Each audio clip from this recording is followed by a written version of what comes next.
Assalamualaikum dan salam sejahtera. Bertemu lagi dengan saya Nadia Muhammad Hashim dari Israk Solutions Sdn Berhad. Dan video kali ini saya akan mempersembahkan berkenaan wireless sharing system dari Arvia Smartboard. Dan di sini saya ada model terbaru Arvia Smartboard iaitu ARV400, di mana smartboard ini mempunyai built-in kamera, mikrofon dan juga speaker.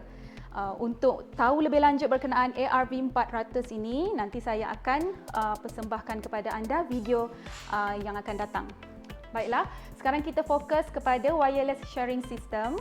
Kebiasaannya wireless sharing system ini digunakan di dalam bilik darjah mahupun bilik mesyuarat, di mana terdapat beberapa partisipan ataupun pelajar dan masing-masing mempunyai device masing-masing seperti laptop, ada membawa tablet, ada handphone ataupun iPad, dan inilah dia kepentingan bagi wireless sharing system, di mana setiap partisipan boleh berkongsi skrin mereka pada paparan utama di sini.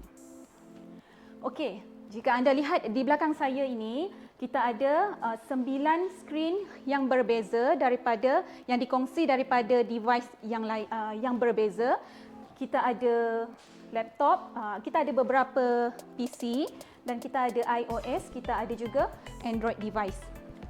Dan di sini saya boleh memilih mana-mana skrin untuk saya jadikan dia sebagai full screen. Contohnya di bahagian tengah ni, saya pilih untuk saya besarkan, dan saya boleh kecilkan semula dan pilih lain-lain paparan untuk saya besarkan. Kelebihan yang kedua, bukan sahaja kita boleh berkongsi skrin daripada device masing-masing, tetapi kita juga, saya sebagai moderator di bahagian hadapan ini, boleh mengawal mana-mana PC yang sudah pun connect pada Arvia Smartboard ini.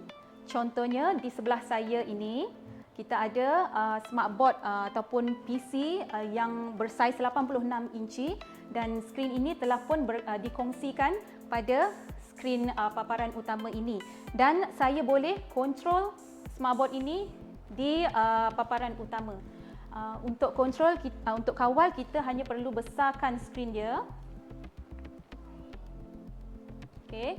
Dan sekarang saya boleh kontrol di mana saya tekan apa sahaja button di sini, dia akan reflect. Ataupun saya nak buka program lain. Okey.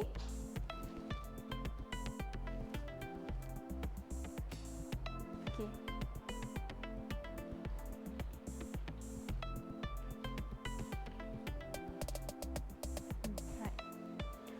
Jika anda lihat di sebelah sini, saya sudah pun kawal PC pada smartboard ini.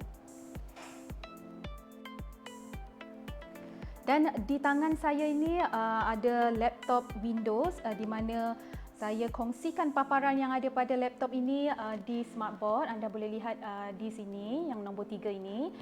Dan istimewanya, jika anda berkongsi paparan Windows, anda boleh kawal dia di sini. Bukan saja saya kawal pada laptop ini, contohnya saya kecilkan skrin ke, dia akan reflect di sini.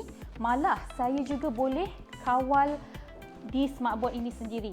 Contohnya saya besarkan skrin. Okey, ini sound dia akan keluar di smartboard ini. Saya boleh senyapkan, ataupun saya boleh tukar, saya boleh kawal. Saya buat buka program lain ataupun buka video lain dan sebagainya. Okay, jadi itu adalah kelebihan Arvia Smartboard wireless sharing dia. Dan kelebihan yang seterusnya, wireless sharing daripada Arvia Smartboard ini bukan sahaja berfungsi untuk berkongsi skrin, tetapi juga ia juga boleh digunakan untuk membuat nota tambahan ataupun annotation daripada lain-lain device mahupun daripada paparan utama kepada device yang lain.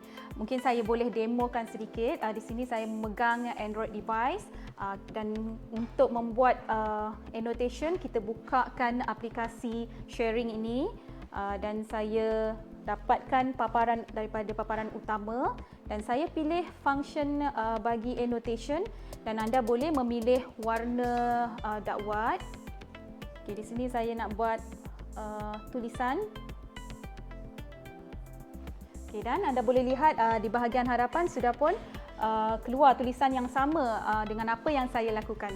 Okey, itu saja perkongsian saya pada hari ini berkenaan wireless sharing system daripada Arvia Smartboard. Dan untuk maklumat lanjut, anda boleh melayari website kami di www.israk.my dan teruskan menonton video kami dan jangan lupa subscribe channel kami Arvia Pro AV.